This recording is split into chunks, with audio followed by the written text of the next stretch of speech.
வெற்றிகரமான ஒரு குடும்ப வாழ்க்கைக்கு அத்தியாவசியமான விடயங்கள் என்ன? இப்ப அங்கிருந்து வர வேண்டிய அவசியம் இல்லை. அதிகமானவர்கள் திருமணம் முடித்தவர்கள் தான் நாம் இருக்கிறோம்.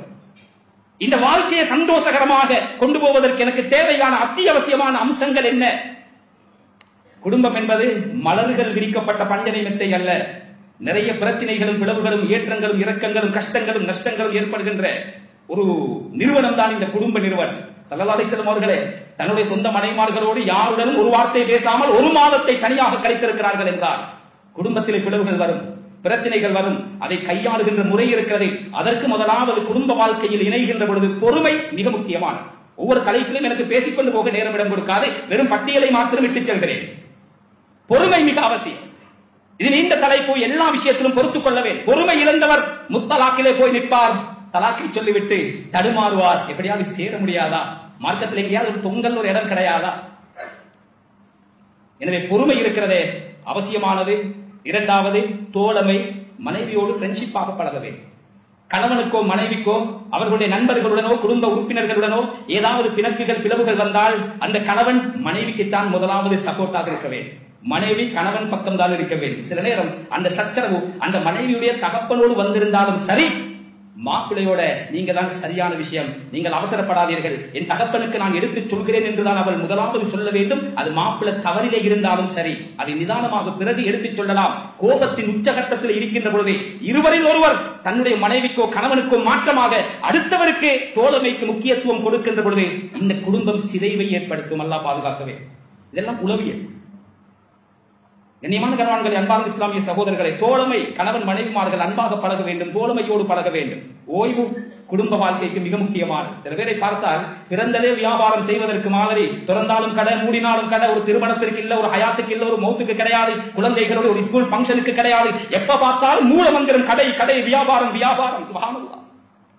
அமெரிக்காவிலே வாழ்கின்ற ஒரு இலங்கை தம்பதி எப்ப பார்த்தாலும் ஞாயிற்றுக்கிழமை வந்தால் அந்த குழந்தை தகப்பனை அன்போடு பேசுமாம். பாப்பா இந்த ஒரு சின்ன ஒரு கார்டனுக்கு போய் வருவோமே, ஒரு ஷரியத்திலே ஆகமாக்கப்பட்ட ஒரு சுற்றுப்பிரயாணம் போக வேண்டும், எல்லாம் குடும்பத்தில் இருக்க வேண்டும். அவர் எடுத்த உடனே சொல்லுவார், அவர் டாக்ஸி டிரைவர், $100 நாளொன்றுக்கு நான் தேட வேண்டும், கட்ட வேண்டும், அதை யார் தருவார்? அப்படியா? 3 மாதங்கள் கழித்து அந்த குழந்தை வருகிறது மலரை மொழியிலே, இன்னைக்கு போவோமா? 100 கொண்டு வாயை பொத்திட்டு அது பொக்கெட் மணிக்கு கொடுத்த பணத்தை சிறுக சிறுக சேமித்து இந்தக்குள்ள உங்களுக்குள்ள அந்த பணத்தை நான் தருகிறேன், கொஞ்சம் ஒரு நாள் எங்களுக்காக நேரம் தர மாட்டீர்களா? சுப்ஹானல்லாஹ். ஓய்வு முக்கியம் கண்ணியமானவர்களே. ஸல்லல்லாஹு அலைஹி வஸல்லம் ஆயிஷா ரலியல்லாஹு அன்ஹா 2 தடவை ரேஸோடி இருக்கிறார். ஒரு பாத்திரத்திலே குளித்திருக்கிறார், இன்னொரு பல இல்ல விளையாட்டுகளில் ஈடுபட்டு இருக்கிறார்கள் என்றால் ஓய்வு நேரம் இது குடும்பத்திற்காக பிரதானமான முக்கியமான. ஒரு தகப்பன் வைத்தியசாலையில் அனுமதிக்கப்பட்டிருக்கிறார். 8 குழந்தைகள். ஹக்கா நடந்த சத்திய உண்மை. 8 பேர் மாறி மாறி இருந்தாலும் தகப்பனுக்கு மன திருப்தி இருந்தது. ஆளுக்கு ஒரு நாளைக்கு மாசத்துக்கு 4க்கு 2000 ஒரு வேலையாளை வைத்தியசாலையிலே வைத்துவிட்டு அவர்கள் வீட்டிலே இருக்கிறார். இதை பற்றி ஒரு அந்த பள்ளிவாசல் இருக்கின்ற இமாமிடத்திலே அது காதுக்கு எட்டிய பொழுது அவர் சொன்ன ஒரு ஆச்சரியமான கருத்து, இந்த பிள்ளைகள் படிக்கின்ற பொழுது ஒரு பேரண்ட்ஸ் மீட்டினுக்கு அரை மணித்தியாலும் செலவழிக்காத ஒரு வாப்பாக்கு எந்த பிள்ளையும் கடைசி காலத்துல நேரம் ஒதுக்காது. ரப்பிர்ஹம்ஹுமா கமா ரப்பயானி ஸகீரா. துஆ என்ன தெரியுமா? சின்ன வயசுல எங்களுக்கு இரக்கம் காட்டின மாதிரியே யா அல்லாஹ் நீ அவருக்கு இரக்கம் காட்டு. இவன் இறக்கம் இப்படித்தான் இருந்திருக்கிறது. ஒரு தகப்பன் பாடசாலைக்கு போய் குழந்தையை இடையில இருக்க வேண்டும். டீச்சர் இடத்துல பேசுகிறார், என்னுடைய மகளை தாருங்கள், பேர் என்ன, பேரை சொல்லுகிறார், கிரேட் என்ன தெரியாது, எத்தனையாவது வகுப்பில் புள்ள படிக்குது வாப்பக்கு தெரியாது. கண்ணியமான கணவான்களே, அன்பார்ந்த இஸ்லாமிய சகோதரர்களை, குடும்ப வாழ்க்கையின் லட்சணமாயுது. ஓய்வு நேரம் எடுக்க வேண்டும், குழந்தைகளுடைய நல்லது கெட்டதில் கலந்து கொள்ள வேண்டும். அதே நேரத்தில் குடும்பத்திற்காக பிரதானமான ஒன்று நிதி திட்டமிடல், பட்ஜெட் பண்ண வேண்டும். வருமானத்திற்கு ஏற்ற மாதிரி வாழ்க்கையை அமைக்க வேண்டும். எத்தனையோ பேருடைய மனமுறிவுக்கு பிரதானமான காரணமாக பணம் இருந்திருக்கிறது. வருமானம் இல்லை, வறிய வாழ்க்கை, ஏழ்மை இருக்கிறது. ஒரு மனிதனை குஃப்ரிலே கொண்டு போய் சேர்த்து அல்லாஹ் பாதுகாக்க வேண்டும் கண்ணியமானவர்களே. எனவே இந்த விடயத்தையும் நாம் கவனிக்க வேண்டும். மன்னித்தல் என்று இருக்கிறதே தவறு மனிதனுக்கு நடக்கும். எனவே தான் அல்லாஹ் ஆரம்பத்திலே சொன்னான், உங்கள் இனத்திலிருந்துதான் உங்களுடைய மனைமார்கள் படைக்கப்பட்டிருக்கிறார்கள், அவர்கள் மலக்கல்ல. தவறு நடக்கும், கணவனில் இருந்து தவறு நடக்கும், மனைவியிடம் இருந்தும் தவறு நடக்கும். அதை மன்னிக்கின்ற பழக்கம் இருப்பதோடு சேர்த்து மறத்தல் அதுவும் இருக்கும். மன்னிச்சுட்டு அதை அடிக்கடி ஞாபகப்படுத்திக் கொண்டே இருக்கப்படாது, அதை மறந்து விட வேண்டும். அடிக்கடி அதை ஞாபகப்படுத்துகின்ற பொழுது உள்ளங்கள் ஒன்று சேருவதற்கு பகரமாக அந்த உள்ளங்கள் விரிசல் கண்டு கொண்டே இருக்கும். எனவே குடும்ப வாழ்க்கை வெற்றிகரமான குடும்ப வாழ்க்கை அமைய வேண்டுமா? தவறுகள் நடக்கின்ற பொழுது மன்னிப்பதோடு அந்த தவறை அடியோடு மறந்துவிட வேண்டும். இன்னும் அடுத்தது மிக முக்கியமான ஒரு அம்சம் விசுவாசம். ஒருவரை ஒருவர் நம்பவே. ரொம்ப பயங்கரமான காலத்தில் வாழ்கிறோம். பெண் பிள்ளைகளை பெற்றவர்களிடத்தில் மிக தாழ்மையாக கேட்டுக்கொள்கிறேன். உங்களுடைய மகளுக்கு சகோதரிக்கு வாழ்க்கை துணையை தேடுகின்ற பொழுது மிக கவனமாக தேடுங்கள். ஸல்லல்லாஹு அலைஹி வஸல்லம் சொன்னாங்க, இதா அதாக்கும் மன் தர்தௌன தீனஹு வ ஹுலுகஹு ஃபஸவ்விஜூ. பெண் கேட்டு வருபவர்களிடத்தில் 2 குவாலிஃபிகேஷனை பாருங்க. அவருடைய மார்க்கம் எப்படி இருக்கிறது, அவருடைய குணம் எப்படி இருக்கிறது என்று பாருங்க. வெறும் வியாபாரத்தையும் வருமானத்தையும் பணத்தையும் பரம்பரையை பார்க்காதே, தீன பாருங்க. ஏன் சொல்லுகிறேன் என்றால், இந்த மிம்பர் மேடையில் இருந்து சொல்கிறேன், அல்லாஹ் என்ற பரம்பரையை பாதுகாக்க வேண்டும். ஒரு மனைவி மிக விசுவாசமாக நடக்கிற ஒரு மனிதன் இருந்தால் அது அவனுடைய கணவன் தான்.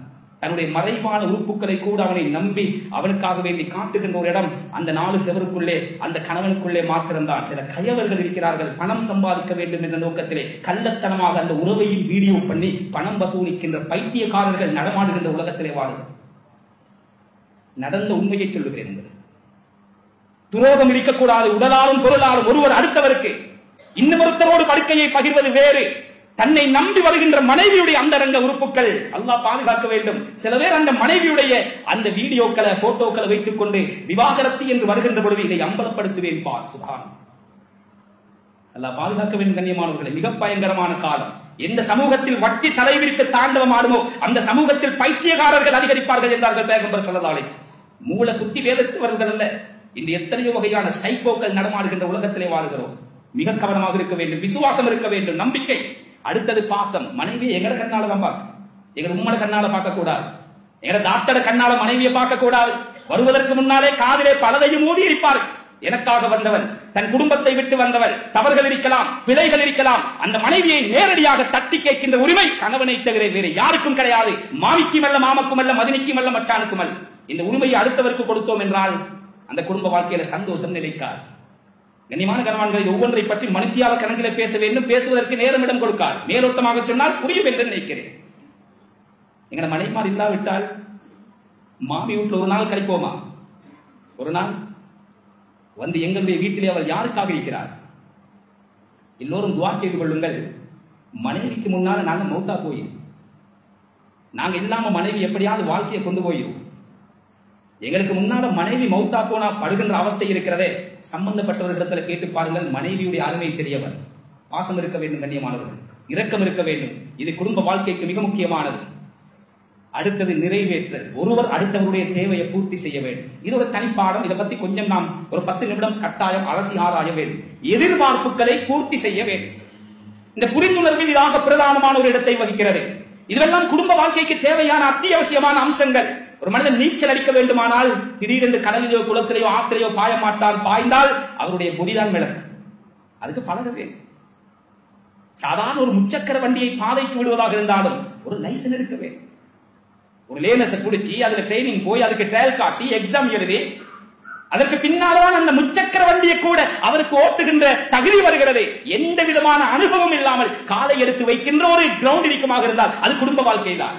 உம்மா பாப்பாவும் எங்கு நகை செய்வது, பெட்ரூம் செட் எங்க வாங்குறது, எந்த ஹோட்டல்ல கல்யாணத்தில் இருக்கிறது, யார கோக்கையாக பிடிக்கிறது, எந்த மௌலவிய பயானுக்கு கொண்டு வரது, எத்தனை சகனுக்கு சாப்பாடு போடுறது, இதிலே கவனம் செலுத்துகிறார்களே தவிர ஒரு 3 மாசத்துக்கு முன்னால அல்லது ஒரு முஅல்லிமாவை இனம் கண்டு என் மகளுக்கு 3 மாசத்துக்கு பின்னால கல்யாணம் வருகிறது. குடும்ப வாழ்க்கைக்கு தேவையான அம்சங்கள் என்ன என்ன, அது சம்பந்தமான மசாலாக்கள், அது சம்பந்தமான தெளிவுகளை நீங்க கொடுங்க என்று சொல்லி ஒரு கிழமைக்கு ஒரு 1/2 மணி தியாலத்தை எடுத்து எந்த வாப்பா எந்த மகனை எந்த மகளை ஒரு ஆதிமிடத்தில் முஅல்லிமாவிடத்தில் ஒப்படைத்திருக்கிறது. கவனம் செலுத்த வேண்டியவர்களாக இருக்கிறோம் கண்ணியமானவர்களே.